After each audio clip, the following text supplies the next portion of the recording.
Sementara dalam kekuasaan periode kedua, Jokowi mengubah rute politiknya. Tidak mau ketipu lagi seperti ketika mengangkat Anies Baswedan dan Sudirman Said di periode pertama.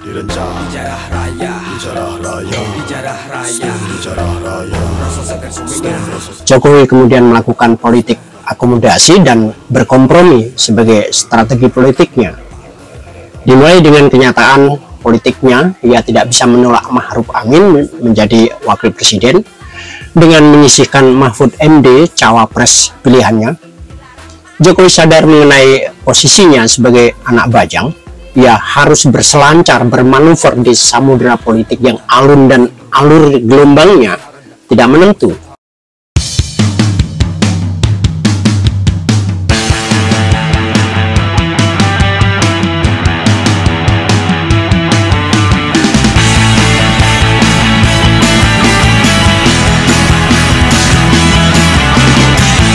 Saudara-saudara sebangsa dan setanah air, sedunia nyata dan sedunia maya yang juga nyata, kalau beda pilihan jangan baper, kalau baper jangan sama. Posisi bukan sebagai pemilik partai politik itu yang bikin repot. Apalagi ketika dituding-tuding sebagai petugas partai. Karena partai itu milik atau dikuasai oleh ketua umum partai. Dalam hal ini Ibu Megawati Soekarno Putri. Sedemokratis apapun sistem internalnya dibangun, belum ada bukti partai politik di Indonesia menyajikan contoh ideal mengenai hal ini sejak reformasi 98 digulirkan hingga kini. Namun di sisi lain justru munculnya satru mungwing cangklaan, musuh dalam jebritan ketiak, baunya minta ampun. Jokowi sendiri menjadi kerepotan ketika relawan atau pendukung-pendukungnya bermetamorfosa menjadi remah-remah remeh yang memunculkan masalah baru dari dalam. Dengan approval rating di atas 80%, Jokowi di samping didukung relawan model abdi negara, melahirkan juga model-model relawan seperti Jokman, Baran CP, Projo, dan yang sejenis-jenis itu. Para pemakai brand Jokowi untuk agenda masing-masing. Melepas nama Jokowi sebagai brand, ya tentu dianggap bodoh, kecuali setelah maksud dan tujuan mereka tercapai. Lihat misalnya grup seperti Jokman, bisa jadi PS Mania. Senyampang itu, orang-orang dibuat pusing dengan langkah Jokowi setelah beberapa hari sebelumnya berada dalam Rakernas ABC arus bawah Jokowi. Saya tidak tahu ini barisan apa lagi. Tidak lama kemudian diangkatlah Budi Aris Setiadi sebagai Menteri Komunikasi dan Informatika, menggantikan Menteri Kader Nasdem yang jadi tersangka korupsi BTS senilai 8 triliun lebih. Bagaimana membaca semua hal ini? Pusing orang melihatnya. Jokowi ini maunya apa sih?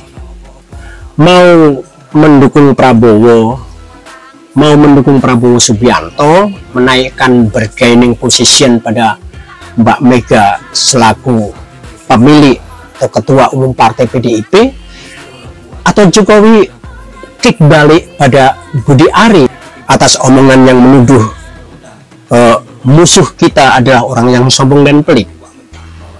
Budi Ari sendiri tidak cukup meyakinkan sebagai Wamendes. Sesumbarnya dulu mau mengelilingi desa, menginap di desa-desa di seluruh Indonesia, hanya ngomdo.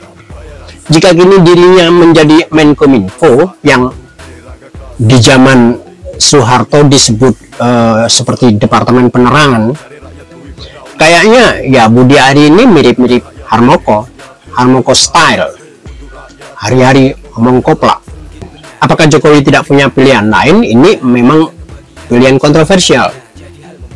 Kita tahu Kemeninfo adalah Kementerian Basah, apalagi dengan proyek BTS yang berpuluh-puluh triliun untuk membangun tol langit bagi masyarakat desa dan daerah-daerah tertinggal. Proyek strategis ini ya sangat penting dalam menyongsong tantangan tahun 2045. Di situ persoalannya. Bisa tidak dalam sisa waktu setahunan ini Budi Ari menyelesaikan?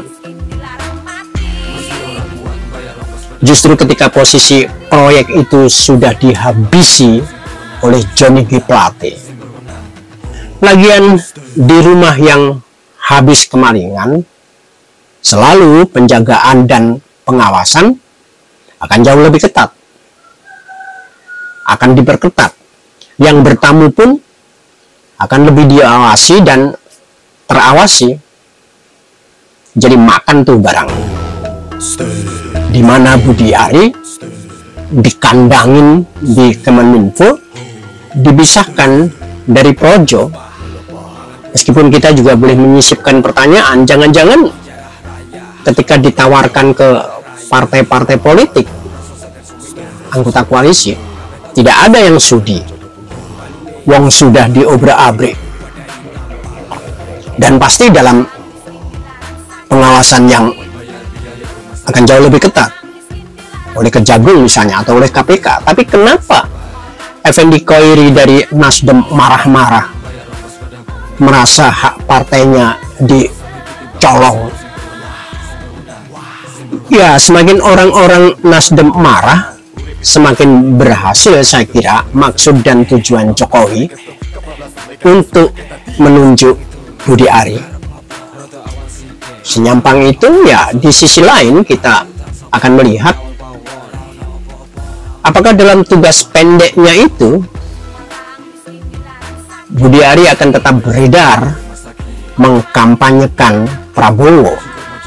Karena selama ini sebelumnya ia berharmoko di berbagai podcast menyatakan Prabowo itu kesatria, Jokowi condong ke Prabowo daripada ke Ganjar, dengan perbandingan 60% untuk Prabowo dan 40% untuk Ganjar. Jokowi mau bikin partai sendiri lepas dari PDIP. Kita akan lihat performance Budi Ari ini kelak jika bisa menuntaskan tugas sampai Oktober 2024, yang separuhnya adalah sudah muncul presiden baru dan tinggal menunggu pelantikannya saja. Bagaimana Budi Ari berada dalam situasi vakum itu sampai Oktober 2024, atau kalau misalnya dia bikin skandal di pertengahan tugas, mungkin saja dia digantikan oleh Nesar Patria untuk memotong karir politik Budi Ari. Kita tidak tahu kenapa Jokowi menyertakan Nesar Patria. Ini juga sesuatu yang menarik, apalagi justru sebagai wakil menteri untuk Budi Ari ini. Kenapa bukan dibalik, Nesar yang menjadi menteri dan Budi wakilnya? Bukankah Budi Ari berpengalaman sebagai wakil setidaknya di Wamendes yang tidak ada prestasinya itu? Bagi yang mengerti latar belakang Nesar Patria sebagai aktivis 98 yang jadi korban penculikan tim Mawar, satu tim bentukan di bawah, Kopassus dengan Komandan Prabowo Subianto. Nesar Patria akan menjadi watchdog yang paling sangkel dan mangkus sekiranya tadi Budi Ari terus bermain mata dengan Prabowo. Jika Jokowi menghendaki keberlangsungan sebagaimana narasi dalam RA JPN 2025-2045 bukan untuk politik dinasti atau kepentingannya, ya ingin kita memperlakukan politik sebagai cara membangun kesepakatan dalam mengurus negara ini, bukan perkara pergantian kepemimpinan dan saling menyingkirkan dengan tagline kita mulai dari nol ya, sebagaimana negara-negara di Amerika Latin maupun negara-negara di Afrika yang kaya dalam sumber daya alam namun dikutuk menjadi negara-negara middle income trap karena ganti penguasa, ganti arah kebijakan politik dan ekonomi. Maka pesan Jokowi pada ABJ harus bawahi Jokowi agar tetap tenang dan waspada. ABJ ini siapa? Bukan grup relawan arus bawah Jokowi, tetapi arus bawah yang non-ormas, yang benar-benar silent majority, yang masih setia menagih janji reformasi 98. Bukan relawan yang berpamrih pribadi. Kenapa mesti tenang dan waspada? Ya karena ular beludak masih berseliweran di sekitar kita,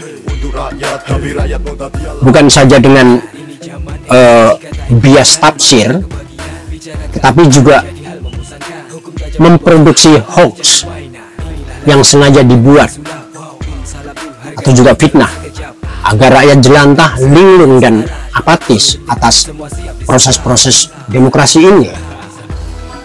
Padahal ini saat yang penting di mana pasca Jokowi kekuatan lama semestinya tidak bisa comeback, apalagi kekuatan baru yang ke kanan-kananan. Maka keep calm and smile and semule bersama Encik Krishna.